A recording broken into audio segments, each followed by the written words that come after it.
Rick Grenell, Senior Advisor for National Security and Foreign Policy, is joining us now. And Rick, the Israelis have released the documents. I think it's kind of a pile-on because there's been the Biden administration has had a very tough time.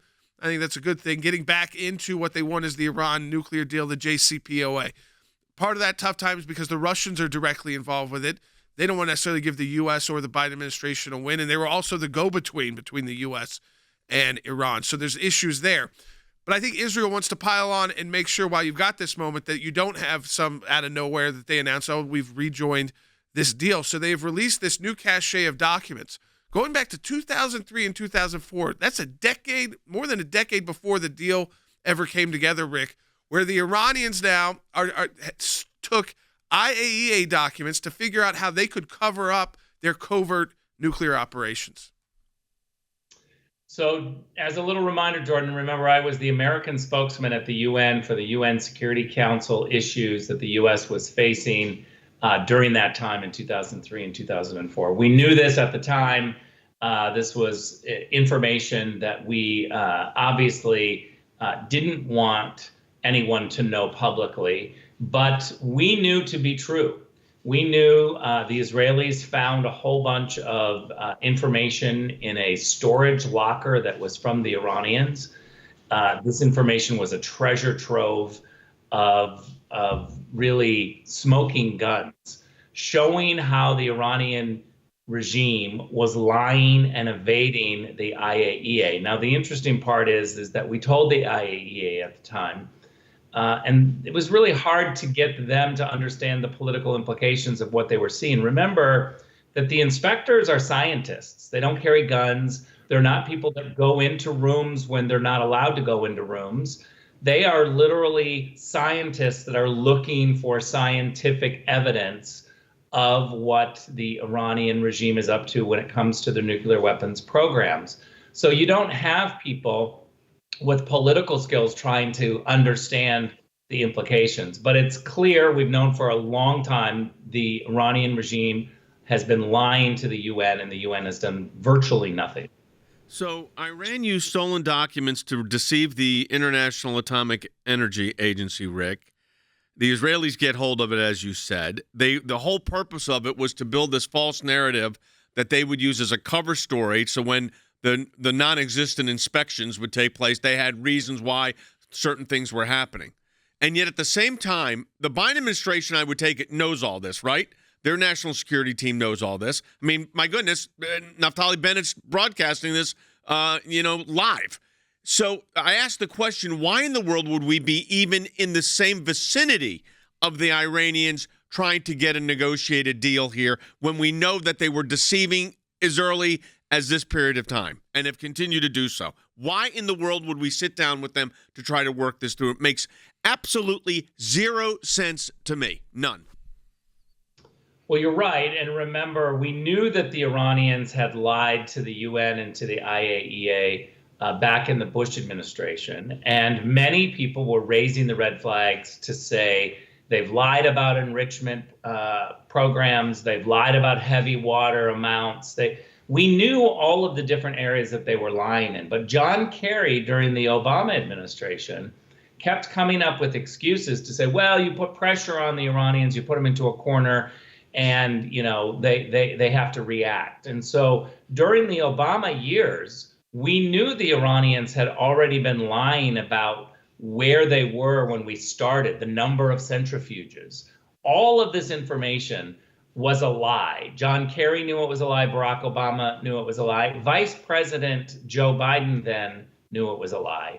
But this is a team of people that literally just wants a deal. They don't care what the deal is. They just want a deal. And I have to say the Russian invasion of Ukraine has saved us on the Iranian issue because there's a hesitancy now from the Europeans to believe or work with the Russians. Yeah, I want to play this because I think it's strategically being released. Rick said, the U.S. government knew about this in 2003, 2004, but then it was more active, fresh intelligence. Now you get, a decade plus from that, 16 years from that, 17 years from that, and now, Israel's putting it out that, by the way, we all knew this, and our allies knew this. The IAEA knew this, as Rick said. But take a listen. Here's the Prime Minister of Israel, Neftali Bennett, talking about even what they found on these documents in handwritten notes. Bite 5. Here it is in the Persian language. Hundreds of pages marked with the stamp of Iran's Ministry of Intelligence. There's even some handwritten notes on the documents by senior Iranian officials, like this one, written by then Defense Minister Fakhrizadeh. He writes, sooner or later, they, referring to the Atomic Agency, they will ask us and we'll need to have a comprehensive cover story for them. So he's talking about a cover story. And here's that cover story. Iran lied to the world. Iran is lying to the world again right now. And the world must make sure that Iran doesn't get away scot-free. So there you have, Rick. I mean, Iran knew what they were getting into if they allowed any inspectors in. So they had gotten these documents, and they said, okay, how do we fool, as you pointed out, these are scientists. They're not going in there with weapons. They're not going in there with guns. They're not going in there with politics or even necessarily a belief strong way or the other. They're just going in there to do the research on this atomic energy. And so from 2003, Iran was already planning a campaign of, if we do finally get to this deal, which at that point was probably not even something they were thinking about was even on necessarily on the table yet, under the Bush administration, certainly not, that if we get there, we got to have a long cover story. They play long games in that part of the world, Rick. Yeah, and this just underscores to people, it's like a nuclear deal doesn't just pop up in 2015. They had a 10-year plan to get there.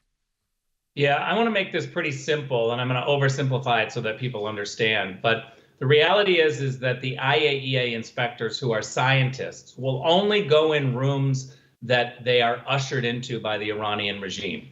No one else is opening doors and putting them in rooms unless the Iranian regime demands it. It was one of the issues that we had back in the Bush administration to say, wait a minute, if the Iranians don't come clean and show rooms and let the inspectors go anywhere, anytime, remember that was the phrase that we used, anywhere, anytime inspections, then the whole thing is for show.